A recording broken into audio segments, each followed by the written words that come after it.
नांगी सराफा बाजार में बोतलों से भरे ट्रक ने मुतअद्दिद कीमती गाड़ियों को कुचल डाला।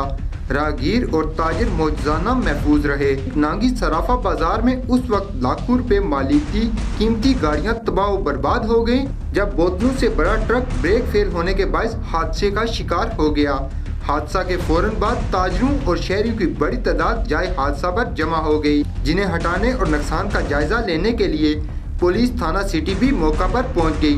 गिरफ्तार ट्रक ड्राइवर के मुताबिक वो नारोवाल से सामान लेकर आया है, जबकि हादसे की वजह ब्रेक फेल होना है। तो गड्डियां खलोती दी सी, तो फिर हम सीधा एजेंसी वाल में खड़ लगे। तो पहले गले से दूसरे गले से खड़ने, पहले गले से फिर बैग ले आने लगे। बैग ब्रेक नहीं लगी। रिवर्स है या हाँ जी, ब्रेक नहीं लगी या ब्रेक फेल सी? हाँ जी, ब्रेक फेल हो गई। फेल हो गई अचानक? हाँ जी। ਤੇ ਕਿਹੜੀ ਜਗ੍ਹਾ ਤੇ ਤੁਸੀਂ नारोवाल ਤੁਸੀਂ ਡਰਾਈਵਰ ਹੋ ਗੱਡੀ ਦੇ ਮਾਲਕ ਹੋ? ਗੱਡੀ ਕਿਸ ਦੀ? गड्डी हाजी कहते मैं ਕਹਿੰਦੇ ਨੇ ਤੁਹਾਨੂੰ ਪਤਾ ਨਹੀਂ ਹੈ ਕਿਹੜਾ ਮਾਲਕ ਹੈ?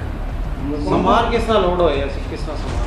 लिफ्ट नाल ਨਹੀਂ ਕਿਹਦਾ ਕਿਹੜੇ ਬੰਦੇ ਦਾ ਇੱਥੇ ਜਿਹੜੇ शफीक ने, मैं इतने पहली दफा आया। शफीक एजेंसी वाला कोई एजेंसी कोई नहीं हाँ जी ਭੋਗ ਦੀ ਉਹਨਾਂ ਦਾ ਮਾਲ ਹੈ।